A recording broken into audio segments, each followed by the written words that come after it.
우리 사랑하는 청년들, 오늘 예배를 통하여서 회복의 은혜가 있게 하여 주시고 그들 안에 잠자고 있던 하나님을 향한 갈망과 하나님을 향한 사랑의 마음들이 다시금 회복되어질 수 있는 은혜의 시간 허락하여 주시옵소서. 홀로 영광 받으실 예수 그리스도의 이름으로 간절히 기도합니다. 아멘. 자, 우리 하나님 말씀 보도록 하겠습니다. 사사기 1장 1절부터 7절까지의 말씀 우리 함께 보도록 하겠습니다. 구약성경 사사기 1장 1절부터 7절까지의 말씀, 각자의 자리에서 현장으로 예배하고 있는 우리 귀한 청년들 함께 말씀 봉독했으면 좋겠습니다. 제가 한 절, 여러분 한 절 함께 교독하도록 하겠습니다. 여호수아가 죽은 후에 이스라엘 자손이 여호와께 여쭈어 이르되 우리 가운데 누가 먼저 올라가서 가나안 족속과 싸우리이까? 유다가 올라갈지니라. 보라, 내가 이 땅을 그의 손에 넘겨주었노라 하시니라. 유다가 그의 형제 시몬에게 이르되 내가 제비 뽑아 얻은 땅에 나와 함께 올라가서 가나안 족속과 싸우자. 그리하면 나도 내가 제비 뽑아 얻은 땅에 함께 가리라 하니 이에 시몬이 그와 함께 가니라. 유다가 올라가매 여호와께서 가나안 족속과 브리스 족속을 그들의 손에 넘겨주시니 그들이 베색에서 10,000명을 죽이고 또 베색에서 아도니 베색을 만나 그와 싸워서 가나안 족속과 브리스 족속을 죽이니 아도니 베색이 도망하는지라. 그를 쫓아가서 잡아 그의 엄지손가락과 엄지발가락을 함께 읽겠습니다. 아도니 베색이 이르되 옛적에 70명의 왕들이 그들의 엄지손가락과 엄지발가락이 잘리고 내 상 아래에서 먹을 것을 줍더니 하나님이 내가 행한 대로 내게 갚으심이로다 하니라. 무리가 그를 끌고 예루살렘에 이르렀더니 그가 거기서 죽었더라. 아멘. 할렐루야. 우리 현장에서 함께 예배하는 우리 렘넌트 청년들, 또 각자의 자리에서 영상으로 함께 참여하고 있는 우리 사랑하는 형제 자매님들, 주님의 이름으로 사랑하고 축복합니다. 우리가 그동안 코로나 바이러스로 인하여서 오랫동안 모이지 못하였고 또 렘넌트 워십도 저희가 진행되지 못하였는데 오늘 이렇게 온라인 영상을 통해서라도 함께 예배할 수 있음이 큰 은혜입니다. 오늘 이 시간을 통하여서 청년이여 타협과의 전쟁을 선포하라 라는 제목으로 함께 말씀 나누고 우리 기도의 자리로 나아갔으면 좋겠습니다. 제가 며칠 전 제 핸드폰 사진들을 정리하다가 과거에 어떤 한 사진을 우연히 발견하게 됐습니다. 그 사진 속에는요, 보기만 해도 너무나 매끈하고 날렵하게 생긴 자전거와 그리고 지금은 돈을 주고 입으라고 해도 절대 입지 못할 그 쫄쫄이 바지와 마치 후레쉬맨이라도 된 듯한 그 라이딩 복장으로 완전 무장을 하고 자전거 헬멧과 신발까지 착용한 한 사람의 모습이 그 사진에 담겨 있었습니다. 그게 누구겠어요? 바로 저입니다. 한때 취미생활로 자전거에 빠져서 정말 미친 듯이 돌아다녔던 기억이 납니다.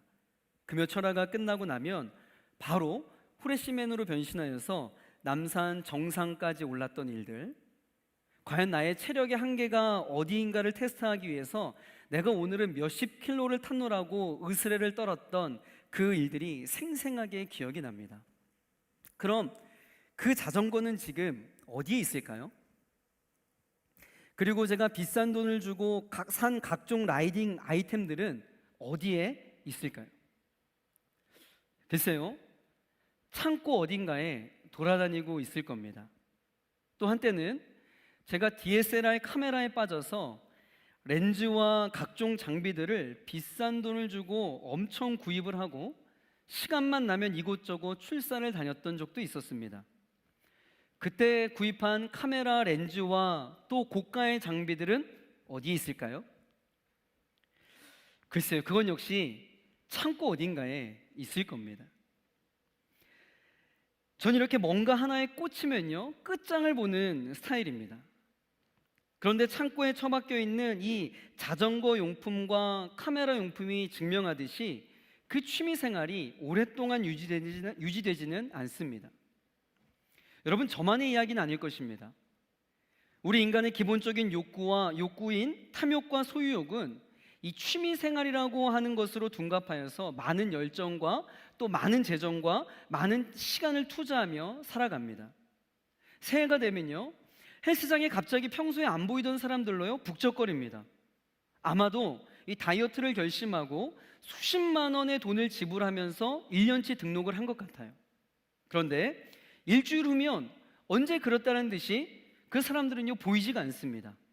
지금도 안 보여요. 악기를 배워보겠다라고 결심하고 새로 구입한 악기들은 지금 어디에 있습니까? 영어를 정복하겠다고 등록한 온라인 수강료만 해도 여러분 얼마가 될까요? 지금 이 이야기는 여러분 인생 가운데 반짝 타올랐다 이내에 사그라진 열정들에 대한 이야기입니다. 제가 설교의 서두에 왜 이런 이야기를 꺼내는 것일까요? 인정하기는 싫은데 너무 두렵고 걱정되는 것은 우리 청년들이 이 새로운 청년국이 시작이 되고 또 새해 새로운 마음으로 신앙생활하고자 열정을 불태우고 있었는데 코로나 바이러스로 인해 모든 예배와 모든 모임들이 중단되고 그 모든 열정들이 사라져버린 것은 아닐까라는 염려가 되기 때문입니다. 더 격하게 표현하면 정말 그럴 일 없겠지만 지금 우리 청년들에게 있어서 예수님이 창고에 처박혀 있는 것은 아닐까라는 걱정이 되기 때문입니다. 끝을 보지 못한 취미 생활이야 그렇다 칠 수 있습니다. 뭐 그래봤자 시간과 돈 낭비일 뿐이니까요. 그러나 우리의 믿음, 우리의 신앙, 하나님과의 친밀함과 같은 것들이 자전거와 함께 카메라 용품과 함께 창고에 처박혀 있다면 여러분 이것은 아주 심각한 일이라 할 수 있습니다. 우리는 지금 이제껏 경험해보지 못한 초유의 시대를 살아가고 있습니다. 한국 교회를 보면 일제강점기 시대 때에도 우리 한국 교회는요 예배를 드렸습니다. 그러나 코로나 바이러스가 각종 공동체 모임과 우리의 모든 예배까지도 멈추어 버리게 만들었습니다. 약 2달간 우리는 공동체라는 이름으로 함께 모여서 평상시처럼 예배를 드리지 못하고 있습니다. 그런데 여러분 놀라운 일이 무엇인 줄 아십니까?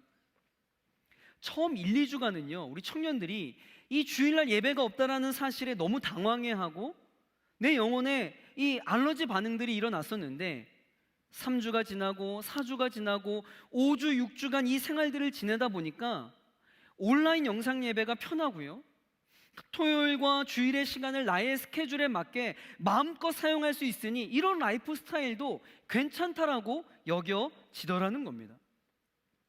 그러면서 자연스럽게 수십 년 동안 지켜왔던 나의 영적인 패턴들이 순식간에 무너져 버리고 내 신앙의 기준들이 타협되기 시작되더라는 거예요. 주일이면 오른교에 모여 찬양과 기도의 소리가 넘쳐나는 그런 예배를 드리고 각 부서로 흩어져서 귀한 믿음의 형제 자매들과 삶을 나누는 소그룹을 하고 주중에는 각종 기도회로 모임을 갖고 청년국에서 제공하는 각종 양육 프로그램을 통하여서 영적인 공급을 그동안 우리는 받아왔습니다. 그런데 이런 정상적인 신앙생활의 패턴이 끊기니까요 개인 신앙의 실체가 드러나더라는 거예요. 개인의 믿음의 성숙함이요 이제 드러나더라는 겁니다. 사랑하는 청년 여러분, 자전거와 카메라 용품과 함께 창고에 버려둔 예수님을 그럼 다시 꺼내셔야 합니다. 그리고 이제는 2번 다시 예수님을 창고에 버려두시면 안 됩니다.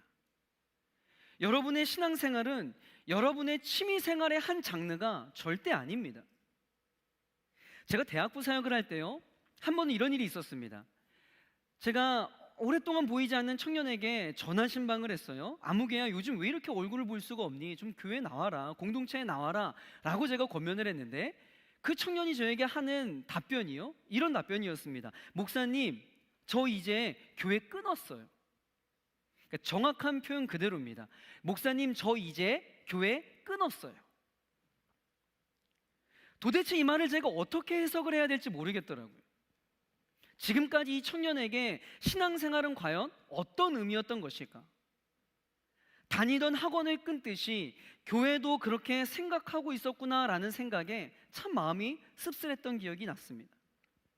여러분, 평상시처럼 함께 모여 예배하지 못함이 얼마나 불편하고 또 영적으로 지치는 일인지 잘 알고 있습니다. 그러나 여러분, 그렇다고 하여서 예수님을 여러분의 삶의 자리에서 절대 밀어내서는 안 됩니다. 코로나 바이러스 이전에는요, 청년들이 이 분주함으로 인해 하나님을 자신의 삶의 자리에서 밀어냈습니다.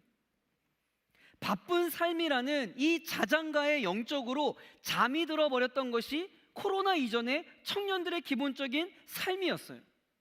그래서 목사님들이 그것을 계속 영적으로 잠들어 있는 청년들을 깨우는 일이 우리 사역자들의 일이었습니다.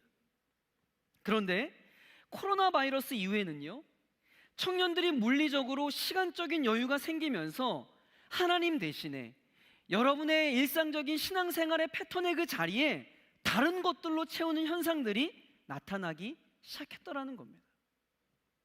여러분, 절대 타협해서는 안 됩니다. 지금까지 지켜온 신앙의 기준들을 타협하면 그때부터는 여러분들의 신앙의 균열들이 생기게 되는 거예요. 신앙의 균열이 생기면 여러분 인생의 삶에 조금씩 균열이 생기게 될 것입니다. 예수님을 창고에 처박은 삶이 아닌 예수님과 함께 걷고 예수님과 함께 동행하는 이전의 삶으로 회복되기를 주의 이름으로 간절히 축복합니다. 그런 맥락에서 오늘 본문은 우리에게 이 타협이라고 하는 것이 얼마나 큰 영적인 실패를 가지고 오는지에 대해서 잘 보여주고 있습니다. 여러분, 사사기는요, 정말 스릴 있고 재미있는 성경입니다. 흥미진진한 다양한 성경 캐릭터들이 등장을 하고 다양한 사건들이 소개되면서 마치 한 편의 영화를 보는 듯한 그런 긴장과 스릴을 우리 독자들에게 제공을 해줍니다. 그런데 우리가 이 사사기에 대해서 가장 큰 오해를 하고 있는 것 중에 하나가 무엇이냐면, 여러분들이 잘 알고 있는 삼손 또 드보라와 같이 사사들의 영웅담을 모아놓은 책이 여러분 사사기가 아닙니다. 단순한 위인전이 아니란 말이죠. 대부분의 위인전은 그 인물에 주목을 하고 주로 장점들만 부각을 하고 조명을 합니다. 그러나 사사기를 읽어보면 잘 알 수 있는데, 사사기는 오히려 이 사사시대의 하나님의 공동체인 이스라엘이 어떻게 패역의 길을 걸어갔는지를 보여줍니다. 부패와 타락의 길에 서 있었던 이스라엘 백성들의 민낯을 그대로 노출시키고 있는 성경이 사사기예요. 그리고 이러한 메시지를 통하여서 사사기는 영웅 사사들에 집중하고 있는 것이 아니라 그 뒤에서 역사하고 계시는 이 시대의 진짜 영웅, 이 역사의 진짜 영웅, 진짜 왕이 누구인가를 독자들인 우리들에게 보여주고 있다라는 겁니다. 여러분, 한마디로 사사 시대는요, 하나님의 은혜를 상실한 시대였습니다. 이스라엘 백성들이 하나님께 온전히 순종하여 가나안 땅을 정복하고 여러분 땅을 분배받습니다. 12지파에 다 분배가 되고요, 우리가 잘 알고 있는 그 인물 여호수아가 죽습니다. 그 이후로 이제 사사기가 사사시대가 시작되는데, 그 시기는 이스라엘 시대에 있어서 정말이지 가장 암울한 시대였습니다. 여러분, 그 이유가 무엇일까요? 간단합니다. 하나님의 은혜를 망각했고 온전한 순종이 없었기 때문에 그 시대는 가장 암울한 시대가 될 수밖에 없었습니다. 12지파는 땅을 얻고 나서 영적인 긴장감이요 모두 사라졌어요. 원하던 땅도 분배받았으니 그들은 방심하기 시작합니다. 그러면서 이스라엘 공동체에 이상한 현상이 나타나기 시작했는데, 이전에 보이지 않던 것들이 이 이스라엘 백성들에게 하나 둘씩 그들의 눈에 보이기 시작했던 겁니다. 여러분, 우리도 마찬가지예요. 우리의 삶의 예배가 무너지고 영적인 긴장감이 무너지기 시작하면요, 이전에 보이지 않았던 것들이 우리 눈에 들어오기 시작합니다. 그리고 하나님의 자녀의 정체성이라고 말할 수 있는 세상과 충돌하는 것이 일어나야 되는데, 세상과의 충돌이 아니라 우리 삶의 영적인 긴장감이 사라지니까 충돌이 아니라 타협이 일어나더라는 거예요. 하나님의 은혜가 없이는 단 하루도 살 수 없다라고 고백하면서 가나안 정복을 위해 무릎으로 나아갔던 이스라엘 백성들의 삶에 여유가 생기고 안정이 되니까 이들에게 새로운 영적인 문제가 생기게 되는데, 그것은 바로 가나안화라는 현실적인 문제였습니다. 타협하기 시작했다라는 거예요. 쉽게 말해 이스라엘 공동체는 하나님의 법과 질서와 가치에 따라 살아가야 함이 마땅한데, 이스라엘 공동체가 가나안 사람처럼 되고 싶어지는 겁니다. 그들처럼 경제적인 풍요로움을 누리고 싶어서 그들과 같은 라이프 스타일을 동경하기 시작하는 거예요. 그들처럼 정치적으로 강력한 힘을 소유하고 싶어지는 겁니다.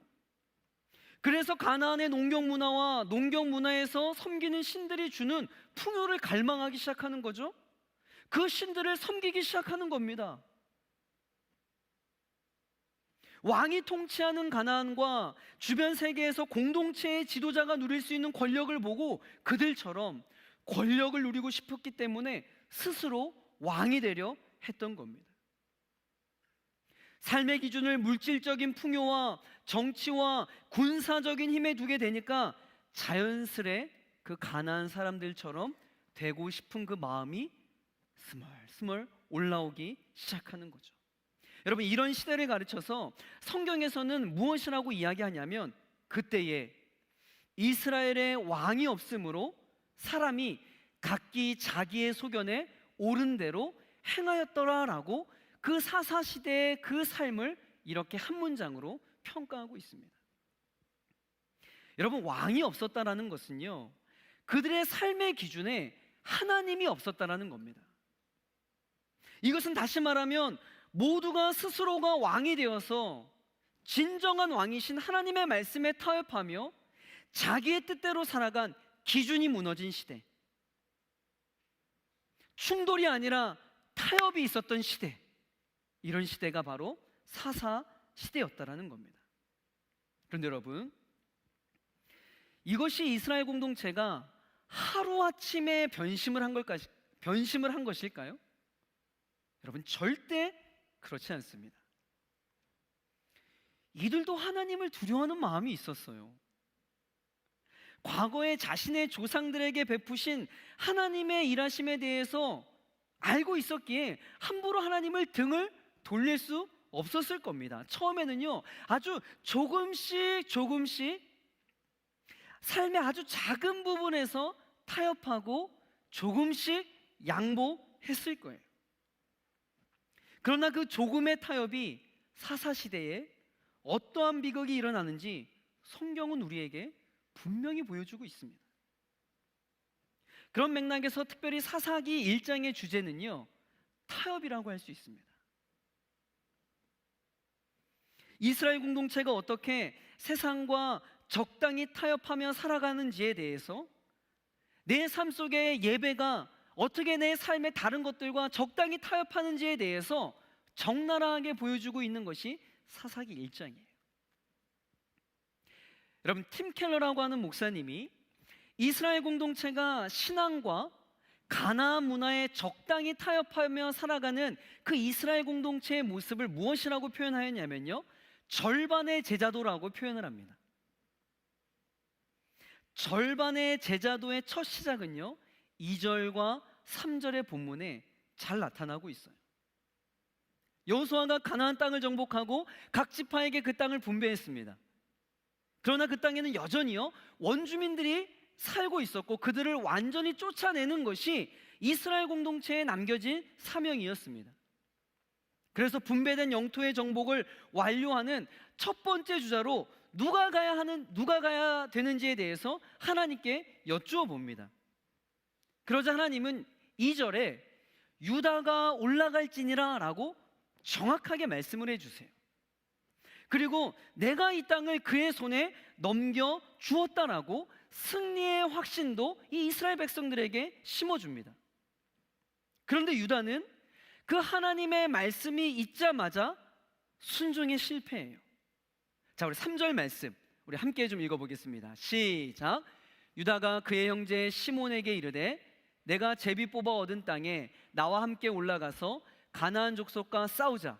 그리하면 나도 내가 제비 뽑아 얻은 땅에 함께 가리라 하니 이에 시므온이 그와 함께 가니라.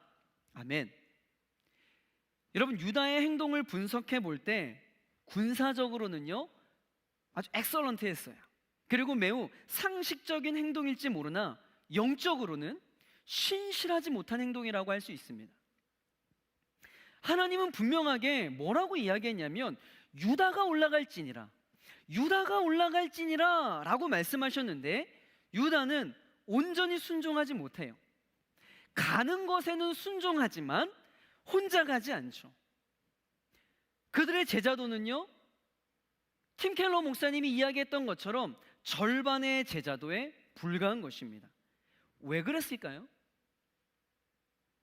하나님께서 분명히 유다가 갈지니라, 그리고 내가 승리를 너에게 주겠다라고 분명히 말씀해 주셨는데 왜 그랬을까요?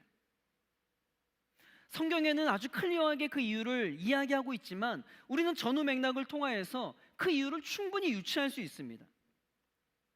유다는 하나님의 응답과는 상관없이 혼자 올라가기가 두려웠던 거예요.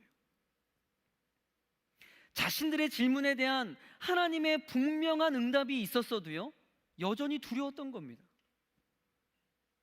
내가 그 땅을 너희의 손에 넘겨주겠다라고 하는 분명한 약속의 말씀도 두려움이 있으니까요 아무런 의미가 없었던 거예요.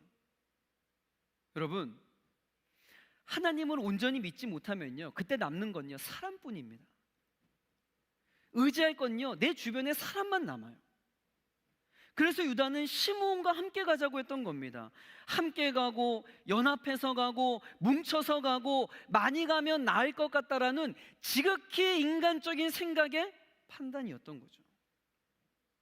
하나님의 말씀에 대한 타협인 거예요. 사랑하는 청년 여러분, 왜 우리가 하나님의 말씀을 알고 있음에도 그 말씀대로 살아가지 못하고 상황과 환경에 따라 처세술을 의지하며 살아갈까요? 두려운 겁니다. 내가 알고 있는 진리의 말씀 붙들고 살아가면 손해볼 것 같으니까 두려운 거예요. 관계에 있어서 외톨이가 될 것 같고, 직장에서 다양한 불이익을 당할 것만 같고, 캠퍼스 생활에서 고리타분한 사람으로 낙인 찍힐까봐 두려워서 시도조차 못하는 겁니다. 그런데 그 더 큰 문제는 그 마음에 하나님을 향한 또 신앙이 있기에 하나님에 대해서도 두려운 거예요.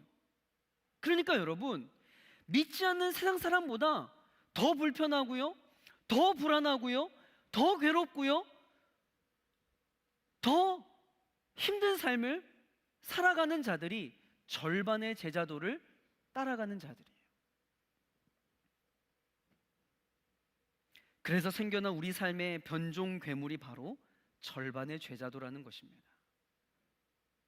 순종을 하긴 하는데 온전한 순종이 아닙니다. 순종을 하긴 하는데 하나님의 말씀을 자신의 상황에 적절하게 적용하여 변형된 순종을 하는 것입니다. 여러분, 사회생활을 하고 다양한 일을 경험하면서 정말 중요한 것이 적절하게 조율을 하고 협상을 하고 타협의 지혜가 필요합니다. 그런데요, 한 가지 타협이 불가능한 영역이 있는데 그것이 바로 신앙의 영역이에요. 신앙의 영역에 있어서는 중용이 필요하지 않아요. 오히려 성경은 신앙의 타협은 하나님께 대한 불순종이고 하나님 앞에 죄라고 말씀을 하고 있습니다. 여러분, 작은 신앙의 그 타협이 우리 삶에 어떠한 균열을 가지고 오는지, 우리 삶에 어떠한 방향성으로 이끌어갔는지 여러분 계속 좀 살펴볼까요? 16절부터 21절까지는요 시므온 지파의 전쟁을 다루고 있습니다. 이 전쟁 중에 한 사건이 발생하는데 19절에 보면 이러한 말씀이 있습니다. 자, 함께 읽어볼게요. 시작. 여호와께서 유다와 함께 계셨으므로 그가 산지 주민을 쫓아내었으나 골짜기의 주민들은 철병거가 있으므로 그들을 쫓아내지 못하였으며. 아멘. 여러분, 철병거가 있어서 가나안 원주민들을 쫓아내지 못했다는 이야기예요. 좀 더 의미를 첨가하면 우리보다 군사력이 강하기 때문에 온전히 쫓아내지 못했다라는 핑계를 대고 있는 겁니다. 매우 상식적인 이유고 그럴듯한 핑계로 보이지만 여러분, 이 핑계에는, 이 이스라엘 백성들의 디펜스에는 결정적인 오류가 숨어 있습니다. 가나안 정복사를 보면 이스라엘 백성들이 승리할 수 있었던 근본적인 이유는요, 가나안 사람들이 약하고 이스라엘 백성들이 강했기 때문이 아니에요. 아이성 전투의 예만 보아도 여러분, 아이성의 군사력보다 이스라엘의 전투력이 약해서 패배한 겁니까? 그럼 여리고 전쟁은 이스라엘 백성들이 여리고성의 사람들보다 강력한 무기가 있어서 승리한 거예요? 아니잖아요. 성공과 실패, 승리와 패배는 나의 환경과 나의 조건으로 결정되어지는 것이 아님을 믿으시길 바랍니다. 말씀대로 순종하는 하나님과의 철저한 신뢰 관계로부터 여러분, 성공과 실패가 결정되는 것입니다. 사랑하는 청년 여러분, 우리의 모습을 잘 들여다봅시다. 이스라엘 백성들이 승리하지 못했던 핑계가 철병거 때문이라고 말하듯이 우리 역시 우리 삶 속에서 승리하지 못하는 이유가 환경 때문이다, 내 삶의 조건 때문이다 라고 말하는 것을 우리가 즐겨하고 있지 않습니까? 그런데 여러분, 잘 생각해 보셔야 돼요. 여러분은 환경과 상황과 조건이 잘 맞아야만 하나님 앞에 충성하셨습니까? 그러면 여러분, 그건 믿음이 아니에요. 우리가 하나님 앞에 충성하는 이유는 단 한 가지, 그분을 향한 믿음, 그분을 향한 신뢰 때문입니다. 하나님이 나의 아버지가 되고 나의 아버지 되시는 그 하나님께서 나를 잘 알고 있고 나의 삶을 가장 선한 길로 이끄실 것이라고 하는 그 확신, 그 믿음, 그것 때문에 우리가 우리 삶 속에서 하나님 앞에 충성하는 것 아니겠습니까? 여러분, 믿음은요, 환경을 초월합니다. 믿음은 상황과 조건을 뛰어넘습니다. 지금 우리 청년들이 처해진 현재의 상황에 한번 여러분 적용해 보세요. 많은 청년들이 교회에 나와 예배하지 못해서 너무 힘들다라고, 내 신앙이 많이 약해지는 것 같다며 탄식 섞인 이야기를 합니다. 이해돼요. 충분히 공감합니다. 그러나 여러분, 그렇다고 하여서 여러분의 예배가 타협되어서는 절대 안 됩니다. 여러분, 예배의 환경이 좋지 않기 때문에, 예배드리는 조건이 충족되지 않기 때문에 예배의 자리로 내가 나아가지 않는다라는 것이 하나님 앞에 여러분 허용되는 이야기일까요?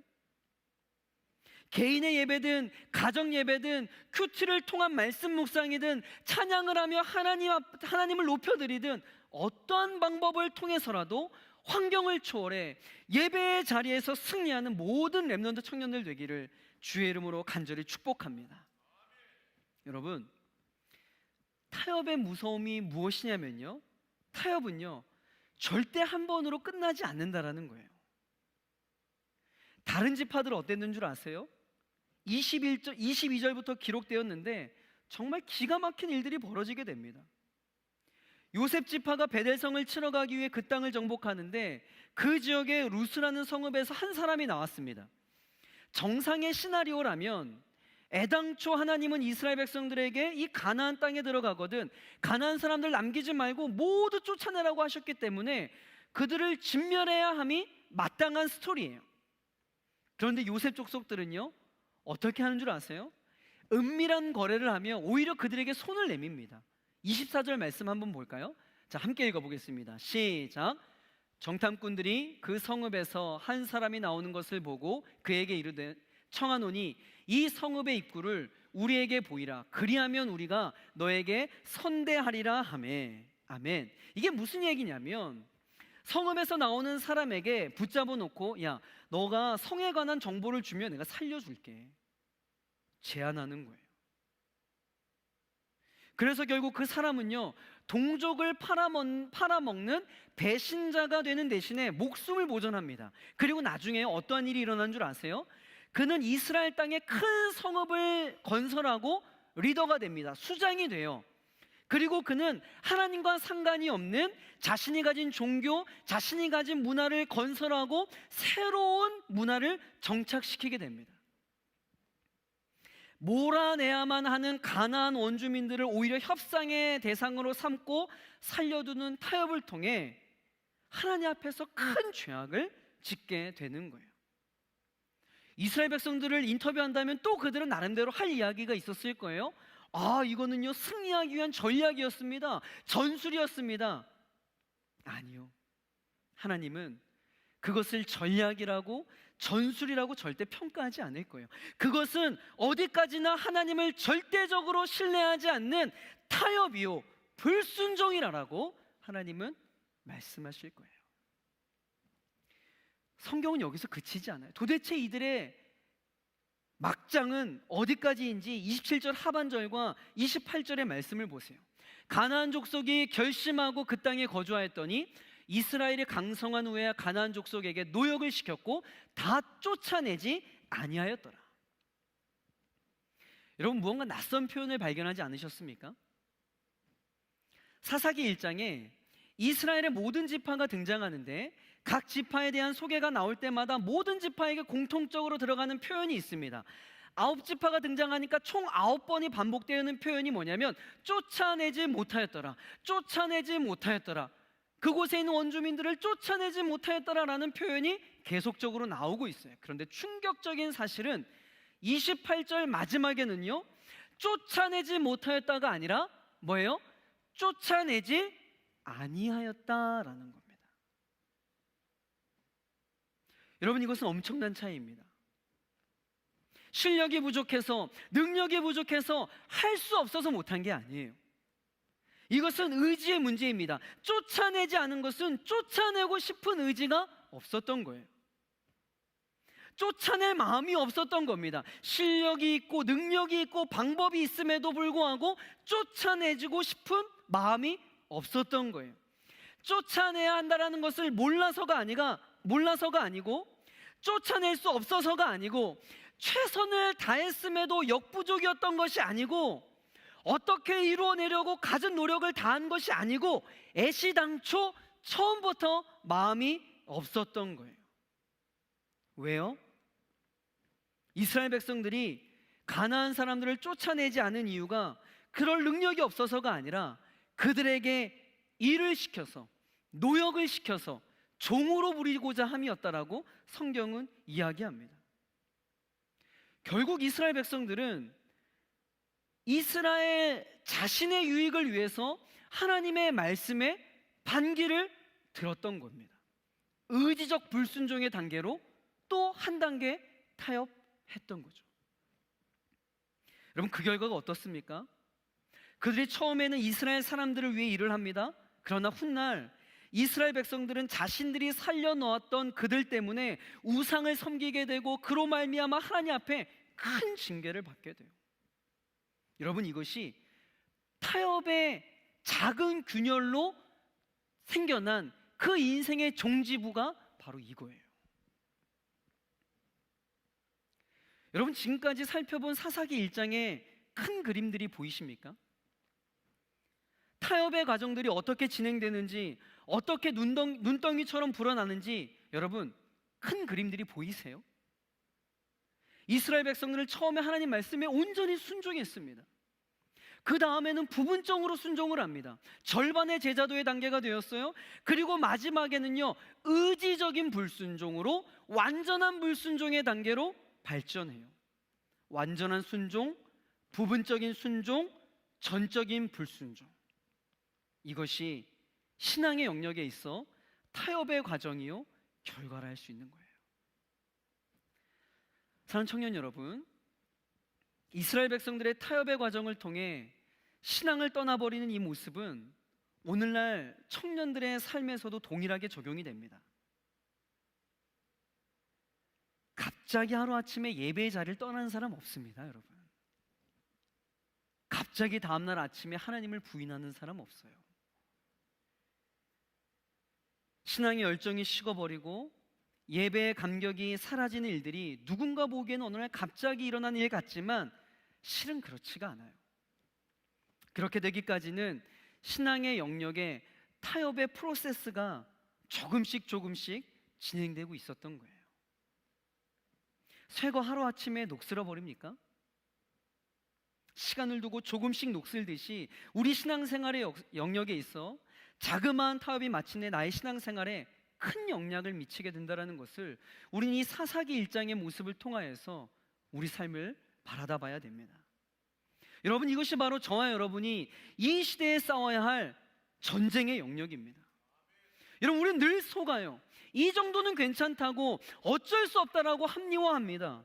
나의 문제가 아니라 환경의 문제라고 핑계를 대요. 많은 청년 지체들이 오륜교회가 폐쇄되었고 소그룹 모임을 할 수가 없어서 어쩔 수 없이 현재 신앙생활이 많이 무뎌졌다고 고백을 합니다.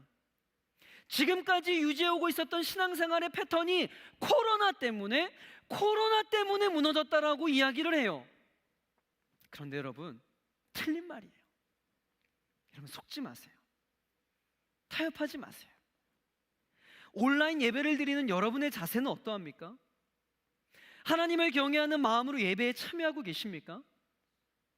오륜교회 예배당과 여러분의 거실이라는 장소의 차이는 있지만 예배하는 여러분의 자세는 여러분 결코 변해서는 안 됩니다. 평소에 새벽을 깨워 교회 나와 새벽 기도를 하였다면 지금은 여러분의 방에서 출근길의 영상을 통해 모닝스타에 참여하며 예배해야 하는 거예요. 특별히 리더십들에게 권면합니다. 엘더 여러분, 리더 여러분, 이전에 토요일 저녁을 어떻게 보내셨나요? 토요일 저녁 6시면 모든 리더십들이 한자리에 모여 하나님을 예배하고 소그룹원들을 위해 중보하며 주일 모임을 준비하지 않았습니까? 지금은 사회적 거리두기로 인해 토요일 그 시간에 모일 수는 없지만 소그룹원들을 향한 여러분의 열심과 정성과 중보하는 자세는 변해서는 안 된다라는 거예요. 그런데 여러분, 토요일 저녁 여러분 어떻게 보내고 계세요? 사랑하는 청년 여러분, 신앙의 가장 강력한 무기는요, 꾸준함입니다. 일상생활 속에서 거룩한 습관입니다. 여러분, 타협하지 마십시오. 여러분, 주의를 온전히 지키십시오. 기도하는 자리에 머물길 원합니다. 성경 말씀을 펴고 묵상하셔야 됩니다. 리더들이라면 영혼들을 위한 섬김의 몸부림을 치셔야 합니다. 그리고 소그룹원들끼리 다양한 방법을 통해서라도 영적인 교제를 이어가야 됩니다. 뭐라도 할 수 있는 것들을 하셔야 합니다. 늘 그래왔던 것처럼 말이죠. 렘넌트 청년국은요, 이 시대의 남은 자의 사명을 감당하기 위해 만들어진 공동체입니다. 이 시대의 시대적 사명을 감당하기 위해서는 여러분 타협해서는 안 돼요. 이 시대의 남은 자는 이 시대와 타협하는 자가 아니라 이 시대와 충돌하는 자임을 여러분 믿으시길 바랍니다. 잠깐의 쾌락과 세상의 즐거움을 얻기 위해 여러분 타협하시면 안 돼요. 시간이 지나면요, 코로나 바이러스는 종식될 겁니다. 사회적 거리두기도 해제가 될 거예요. 그러면 우리도 이전처럼 교회 정문을 활짝 열 것이고 함께 예배하게 될 것입니다. 예배 환경의 변화는 하루아침에 변화될 수 있지만 예배자의 자세는요, 하루아침에 변화되지 않아요. 지금 저와 여러분은 무언가 큰 도전과 결단을 해야 하는 상황이 아니라 이전과 같은 영적인 패턴을 유지하며 하나님과 친밀감을 유지하는 일에 집중하셔야 됩니다. 이전처럼 담당 교육자와 소통을 하고 리더와 기도의 제목을 나누고 영적인 대화를 이어나가십시오. 온라인을 통해서도 이전처럼 참된 예배의 자세로 하나님을 예배하고 새벽을 깨우시길 주 이름으로 간절히 축복합니다. 사랑하는 청년 여러분, 전문가들은 코로나 사태 이후에 인류의 삶에 엄청난 지각 변동이 그리고 또 변화가 일어날 것이라고 말합니다. 그리고 수많은 목회자들 역시 신앙생활의 영역에 새로운 플랫폼이 나올 것이라고 예측을 합니다. 앞으로 비대면, 비접촉 시대가 도래할 텐데 여러분, 예배의 영역은 어떻게 될까요? 청년들이 이런 이야기합니다. 목사님, 삶이 곧 예배이지 않습니까? 그냥 우리의 삶에서 하나님을 예배하면 되는 거 아닙니까? 네, 맞습니다. 그리고 계속해서 목사님들이 이야기했던 내용이 맞습니다. 그러나 이 말이 함께 모이는 예배 공동체를 절대 부인하는 이야기가 아닙니다. 렘넌트 청년국 역시 바알 세대에 무릎 꿇지 않고 이 시대의 남은 자로서의 사명하는 청년들을 길러내어서 세상 속으로 파송하는 공동체가 그 정체성입니다. 그런데 여러분, 분명히 아셔야 할 것이 선교적으로 흩어지는 교회 역시 역동적으로 모이는 교회 때문에 가능하고 그 중심에 예배가 있다는 것을 절대 잊어서는 안 됩니다. 사랑하는 청년 여러분, 우리 다시 시작합시다. 우리 처음부터 다시 시작하는 겁니다. 2020년이 시작되었을 때 하나님 도전하라라는 그 말씀 붙들고 우리가 기대하며 나아갔던 그때의 자세로 돌아가는 겁니다. 우리 랩넌트 청년국이 새롭게 생기면서 무언가 우리가 공동체에서 함께 이루어 보겠노라고 이 시대의 남은 자가 되어서 세상을 향해 나아가겠노라고 결단했던 그때로 다시 돌아가는 겁니다. 우리 다시 처음부터 시작합시다. 하나님, 내가 세상과 타협하는 자가 아니라 세상과 충돌하는 자가 되어질 수 있도록 붙잡아 주시옵소서. 무엇보다 내 삶 가운데 예배가 무너지지 않도록 하나님 나를 붙잡아 주시옵소서. 이전까지 세상을 탓하고 환경을 탓하고 코로나 때문이었노라고 그렇게 핑계대었던 나의 삶을 내려놓고 다시금 이전처럼 새벽을 깨우고 말씀을 들고 예배 자리로 나아가기를 결단하는 저와 여러분 되기를 주의 이름으로 간절히 축복합니다. 여러분의 신앙에 타협한 영역이 있다면 오늘 기도하며 그 모든 것들을 내려놓고 하나님 앞에 나아가 참된 자유를 얻는 저와 여러분 되기를, 타협이 아닌 순종의 삶을 살아가는 우리 모든 지체들 되기를 주의 이름으로 간절히 축복합니다. 이 시간 우리 주신 말씀 가슴에 담으면서 우리 함께 찬양했었는데요, 주님 뜻대로 살기로 했네. 우리 이 찬양 믿음의 결단으로 함께 하나님께 올려드리며 기도의 자로 나아가겠습니다. 주님 뜻대로 살기로 했네. 주님 뜻대로 살기로 했네. 주님 뜻대로 살기로 했네. 뒤돌아서지 않겠네. 이 세상 사람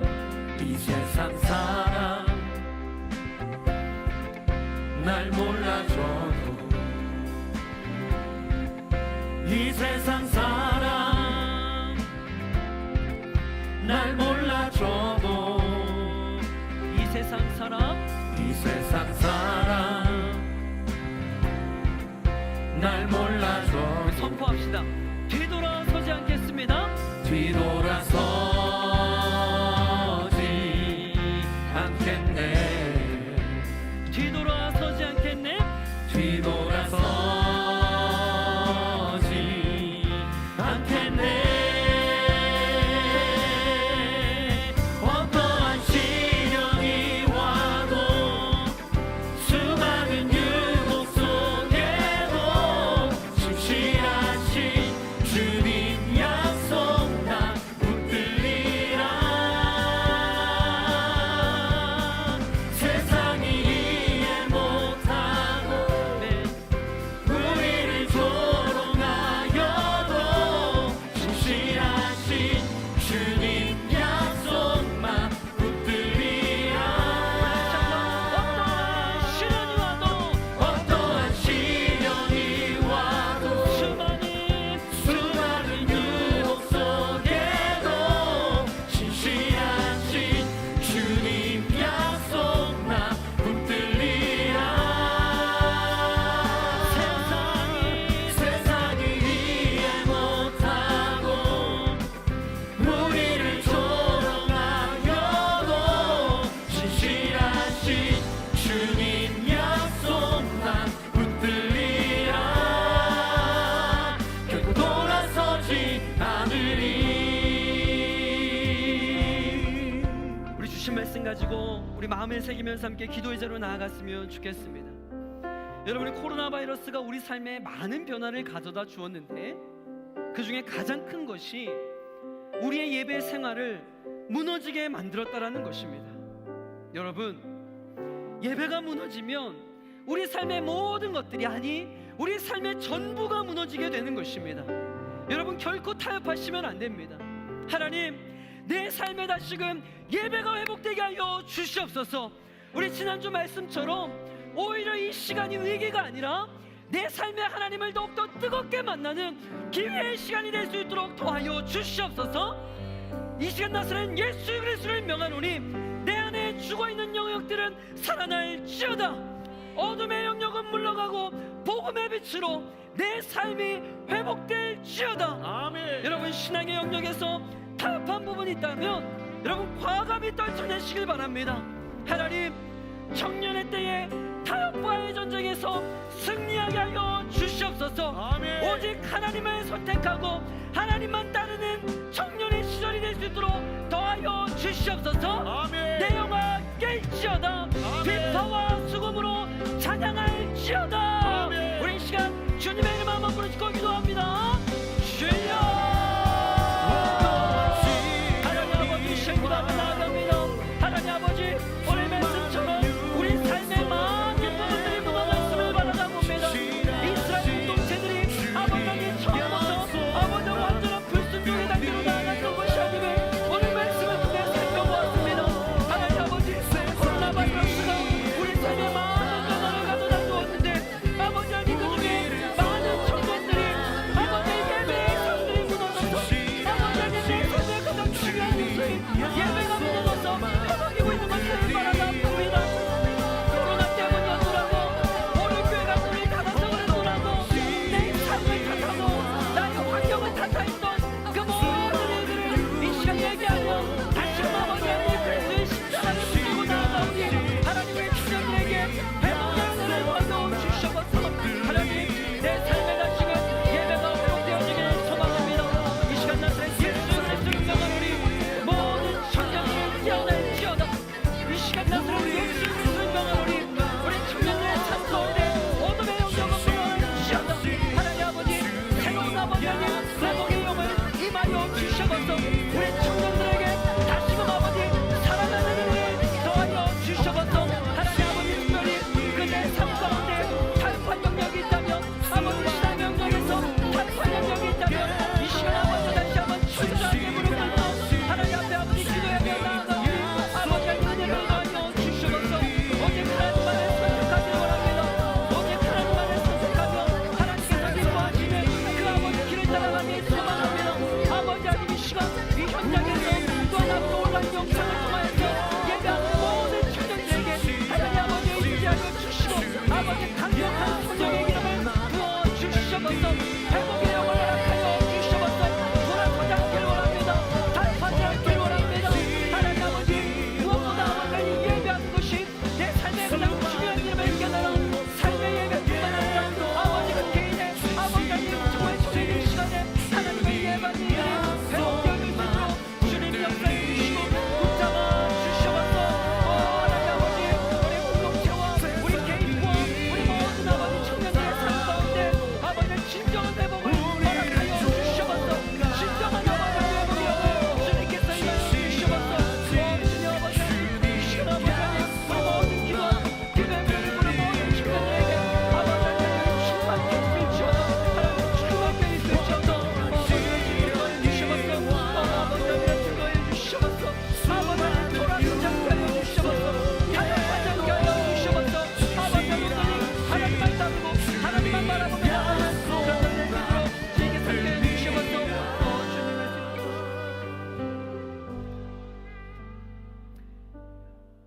여러분, 하나님의 사람들은요 위기의 때에 어떻게 해야 하는 것일까요? 세상 사람들은 위기의 때에 분석을 합니다. 왜 이런 일이 일어났을까? 왜 이런 상황이 나에게 당면했을까? 왜 이런 일이 우리나라에 일어났을까? 분석을 하죠. 그러나 여러분, 하나님의 사람들은 예상치 못한 위기가 있을 때 분석을 하는 것이 아니라 하나님 앞에 나아가 우는 것입니다. 지금 청년들이 이렇게 묻습니다. 지금 목사님, 제가 뭘 할 수 있을까요? 할 수 있는 게 아무것도 없습니다. 내가 계획한 것, 내가 3월과 4월에 계획한 것, 내 뜻대로 되는 게 아무것도 없습니다. 그런데 여러분, 그럴 때에 우리가 해야 되는 것은 왜 그럴까? 분석이 아니라 하나님 앞에 납작 엎드려 우는 것입니다. 청년들이 울어야 됩니다. 여러분의 뜻대로 되지 않을 때 여러분 우셔야 돼요. 하나님 나를 불쌍히 여겨달라고, 하나님 이 나라의 민족을 불쌍히 여겨달라고, 하나님 이 조국 교회를 불쌍히 여겨달라고 여러분 우셔야 됩니다. 하나님이 이 시대에 우리에게 원하는 것은 철저한 분석이 아니에요. 우리들의 눈물입니다. 우리의 회개입니다. 우리의 엎드림이요, 우리의 낮아짐인 줄 믿으시길 바랍니다. 우리 시간 기도합시다. 하나님, 나의 눈물을 원하신다면 이 시간 하나님 앞에 엎드려 회개하오니 하나님 저를 불쌍히 여겨주시고 내 삶 가운데 은혜를 허락하여 주시옵소서. 하루하루 살아갈 하루의 은혜가 필요합니다. 저를 불쌍히 여겨주셔서 하나님 살아갈 수 있는 힘을 주시옵소서. 여러분, 이 나라와 민족을 위해서 기도합시다. 여러분이 할 수 있는 거 다른 거 아니에요. 이 나라의 민족을 위해 우셔야 됩니다. 이 나라의 민족이 하나님을 업신여겼던 일들을 가지고 하나님 앞에 나아가 우셔야 돼요. 이 조국교회를 향해 비판과 비난만 할 것이 아니라 여러분, 이 조국교회를 위해 우셔야 됩니다. 이 한국교회를 불쌍히 여겨달라고, 이 한국교회를 살려달라고, 우리 공동체를 불쌍히 여겨달라고 여러분 우셔야 됩니다. 여러분, 이 시간 우십시다. 하나님 앞에 납작 엎드리십시다. 하나님 은혜를 허락하여 주시고 불쌍히 여겨주시고 하나님 용서해 달라고 여러분 개인의 삶과 이 나라의 민족과 이 한국교회를 위해 우리 주님의 이름 한번 부르고 기도합니다. 주여, 아버지 하나님, 이 시간 아버지 하나님 앞에 나아갑니다. 하나님 아버지, 과연 왜 이런 일이 우리에게 일어났는지, 아버지 하나님 왜 일어나는 우리에게 일어났는지 아버지 하나님 우리가 알 수가 없습니다. 세상 사람들은 지금 아버지 이 시기를 향해 분석하고 있습니다. 왜 이런 일이 일어나야 되는지, 누가 탓인지 분석하고 비판하고 교회에게 책임을 져야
사사기 1장을 통하여서 이스라엘 백성들이 어떻게 무너지는지 살펴보았습니다.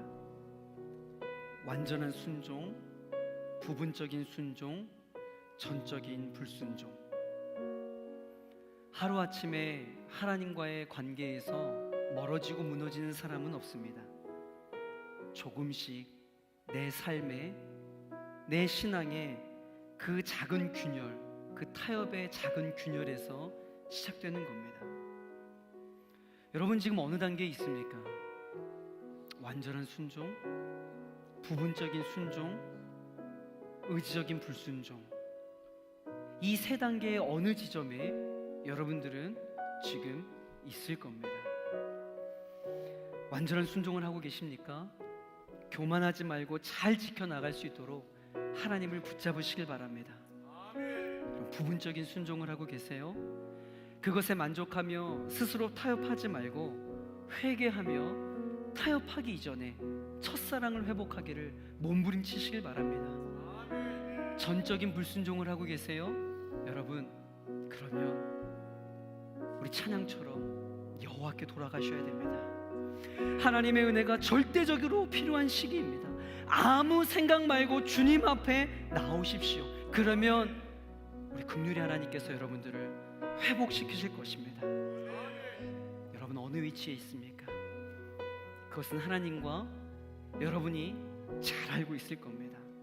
이 시간 마지막으로 함께 좀 기도하며 나아갈 텐데요, 성령 하나님이 여러분의 마음에 주신 기도의 제목을 붙들고 기도했으면 좋겠어요.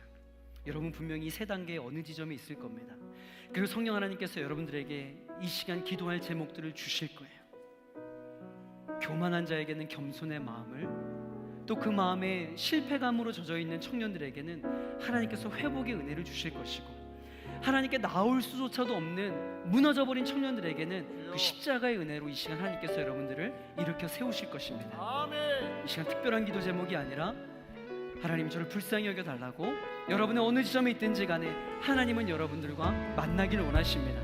하나님 여러분을 회복하기를 원하세요. 하나님과 더욱더 밀접한 관계를 맺기를 원하십니다. 이 시간에 두 손, 거룩한 두 손 높이 들고 하나님 나를 받아달라고, 하나님 나와 함께 해달라고, 승리케 해달라고 우리 주님의 이름 한번 부르시고 기도합니다. 주여! 하나님 아버지, 이 시간 아버지는 기도하며 나아갑니다. 하나님 아버지, 우리 청년들이 아버지를 사사기 1장의 말씀에 살펴보았던 것처럼 아버지 그 세 단계의 어느 지점에 위치하고 있을 것입니다. 아버지는 온전한 순종을 하고 있는 자들도 있을 겁니다. 하나님, 그러나 그 마음 가운데 교만하여 넘어질까 아버지 염려되오니 더욱더 겸손하게 하나님 앞에 무릎 꿇고 아버지 자신의 삶을 이끌어준 하나님께 감사하며 나아갈 수 있는 그런 겸손한 청년들이 되어질 수 있도록 주여 역사하여 주시옵소서. 하나님, 부분적인 순종, 아버지 하나님 그 절반의 제자도의 삶을 살아가고 있는 자들이 있습니까? 하나님 그 마음 가운데 이 정도면 됐지, 이 정도면 괜찮아 라고 한번 타협하고 있는 지체들, 그 마음 가운데 그것이 잘못임을 깨달을 수 있는 영적인 분별력을 더해 주시고 하나님의 처음에 만나 뜨겁게 사랑하였던 그 첫사랑에게로 돌아갈 수 있도록 주님 역사하여 주시옵소서. 하나님, 어떤 청년들은 아버지 앞에 나올 수 없을조차 무너져버린 청년들이 있을 것입니다. 하나님 앞에 기도하고 싶어도 기도의 목소리가 나오지 않아 눈물만 흘리는 청년이 있을 것입니다. 하나님 앞에 뜨겁게 예배했던 적이 언제인지 기억조차 되지 않을 정도로 그 10년이 메말라 버리는 우리 청년들이 있을 것입니다. 하나님 아버지, 그들 가운데 아버지 찾아가 주시고 아버지 정말 아버지 예수를 속에 이 시간 손내밀어 불쌍히 여겨달라고 기도하는 사람 가운데 하나님을 만나주시고 하나님 그들에게 아버지 온전한 회복의 은혜, 십자가의 은혜, 긍휼의 은혜를 주님께서 허락하여 주시옵소서. 성령 하나님을 의지하는 시간 기도합니다. 아버지 성령 하나님을 의지하는 시간 기도합니다. 그들 가운데 아버지 하나님 회복의 은혜가 있을 수 있도록 주님 역사하여 주시옵소서.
하나님 아버지, 오늘 말씀을 통하여서 여러분, 타협이라고 하는 것이 얼마나 내 앞에 큰 죄악이요, 내 신앙에 있어서 얼마나 큰 죄악인 것을 다시 한번 깨닫게 하심에 너무나 감사합니다. 내 상황만, 또 나의 조건과 나의 환경을 핑계로 하나님을 멀리하였던 지난 날을 이 시간 회개하오니 용서하여 주시고 예배의 자리에서 승리할 수 있도록 우리 모든 청년들을 붙잡아 주시옵소서. 하나님, 우리 모든 청년들에게 동일한 것은 하루를 살아갈 수 있는 하나님의 은혜가 필요하다라는 사실입니다. 아멘. 하나님을 붙잡고 날마다 타협의 자리가 아닌 온전한 순종의 자리에서 승리할 수 있도록 주님께서 붙잡아 주시옵소서. 아멘. 이제는 우리 주 예수 그리스도의 은혜와 하나님의 무한하신 사랑과 성령의 인도하심이 타협이 아닌 온전한 순종으로 하나님의 마음을 시원케 되기를 결단하는 우리 모든 청년들 머리 위에, 그들의 삶의 위에, 그들의 삶의 영역 위에 지금부터 영원토록 함께 있기를 간절히 축원하옵나이다. 아멘.